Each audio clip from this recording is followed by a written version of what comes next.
Top quality और consistent performance के लिए सिर्फ सिल्वर पंप्स। टॉप क्वालिटी और कंसिस्टेंट परफॉर्मेंस के लिए सिर्फ सिल्वर पंप्स, नाम याद रखना। एकंदरीत तुम्हाला कल्पना आहे की महानगरपालिका, जिल्हा परिषद, पंचायत समिती सगळ्या निवडणुका येत आहेत आणि साहेबांनी सांगितल्याप्रमाणे साधारण एप्रिल महिन्यापासून माझे गटाध्यक्षांचे मेळावे चालू आहेत आणि आज हा 35वा माझा आता शाहीन कोळीवाड्याचा मेळावा आहे आणि गटाध्यक्षांसोबत मी संवाद साधतोय जेणेकरून पुढली तयारी व्यवस्थित करता येईल, कार्यकर्त्याचं मनोगत ऐकता येईल, निवडणुकीला वेळ जरी असला तरी आपली तयारी आपण केलेली बरी। या मेळाव्यातून पॉकेट्स तपासतात तुम्ही कुठले A+, B+, A ग्रेडचे मतदारसंघ?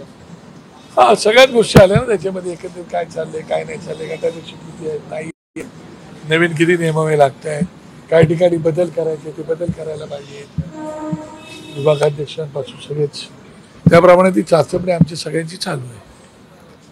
विधान परिषदेचे विरोधी पक्षनेते जे अंबादास दानवे ठाकरेंच्या शिवसेनेचे नेते त्यांनी काल ABP माझाकडनं मुलाखतीत म्हटलंय की मला आशा आहे की दोन्ही शिवसेना एकत्र येतील। एकीकडे तुमच्यासोबत चर्चा सुरू असताना आता अंबादास दानवे यांचं असं वक्तव्य येते।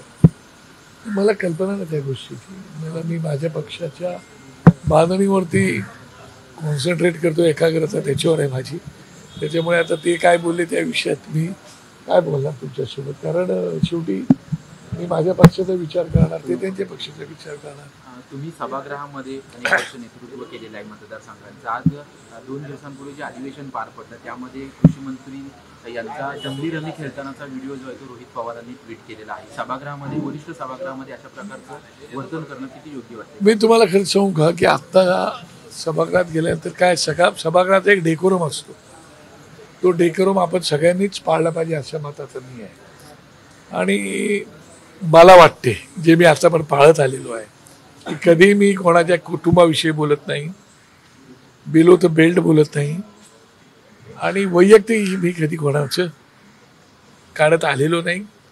मला वाटतं ते काही पत्ते आपण पाळले पाहिजेत। आता काय झाले की आता त्या सभागृहामध्ये ज्या पद्धतीने आम्ही ज्या अपेक्षेने भावनेने लोकांच्यासाठी त्या सभागृहात जातो तेव्हा अशा प्रकारची गोष्ट करणे कितपत योग्य आहे याचा ज्याने त्यांनी स्वतःच विचार करायला पाहिजे, मला असं वाटतं। कारण शेवटी पक्ष वाढवणं महत्त्वाचं, आपण एकमेकांवरती टीका टिप्पणी करतो, वैयक्तिक किती जावं हे ज्याने त्यांनी आपापलं ठरवायचं असं मला वाटतं। सभागृहामध्ये अनेक वेळा वारंवार मागणी होती की ऑनलाईन गेम्स असतील किंवा रमी सर्कलचे गेम असतील याच्यावरती बंदी, मला असं वाटतं की तात्काळ त्याच्यावरती राज्य सरकारने बंदी घातलीच पाहिजे, पण केंद्र शासनाने सुद्धा त्याच्यावरती काहीतरी गंभीरपणे दखल घेण्याची आवश्यकता आहे।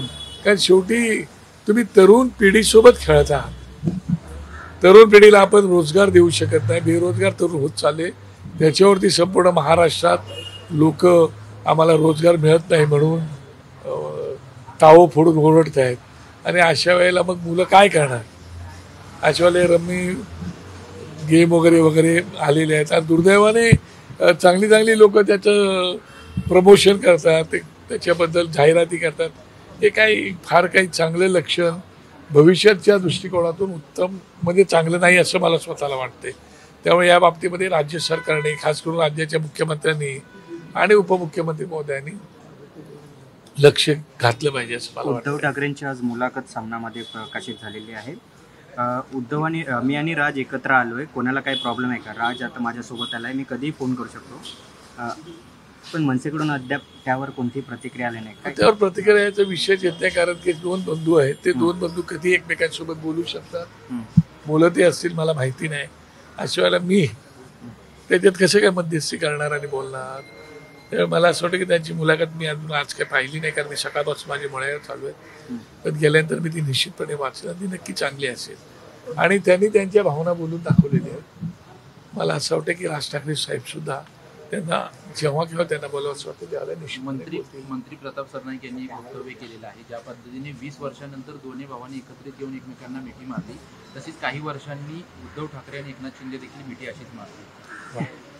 आता याच्यावर काय लक्षामध्ये कसं आहे, शेवटी हा एकमेकांवरच्या विश्वासाचा विषय असतो, आपण एकमेकांवरती किती विश्वास ठेवतो आणि पुढची वाटचाल कशी करायची ते ज्याने त्याने आपापलं ठरवायचं असतो। त्याच्यामुळे आता ते मंत्री महोदय आहेत, खूप सिनियर माणसं आहेत ती, त्याच्यामुळे काल आदित्य ठाकरे आणि राज्याचे मुख्यमंत्री देवेंद्र फडणवीस एकाच पंचतारांकित हॉटेलमध्ये अशी बातमी मी पण ऐकली.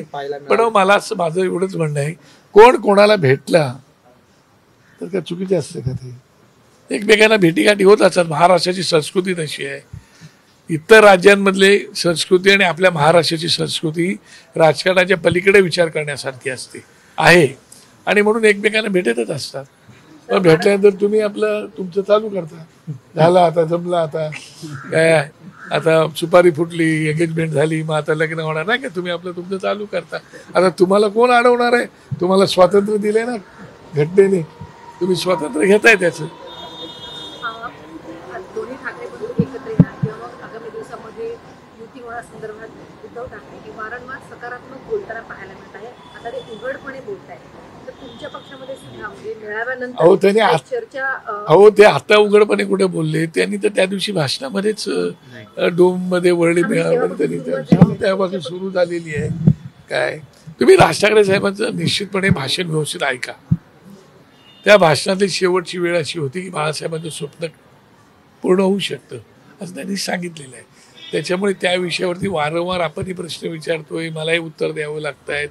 जे उत्तर देणार आहेत त्यांना तुम्ही प्रॅक्टिकली विचारलं पाहिजे. तुम्ही साहेबांना सतत भेटत असता, बोलत असता काय, त्याच्यामुळे मी तुमच्या त्या विषयावरती कसं बोलणार? त्यापेक्षा तुम्ही साहेबांना सतत त्यांच्या घराच्या बाहेर लावून बसता, त्यांच्या घरात जाऊन ऑफिसला त्यांच्या भेटता, त्याच्यामुळे तुम्हाला उत्तर तिकडे सापडणार आहे. ठीक आहे.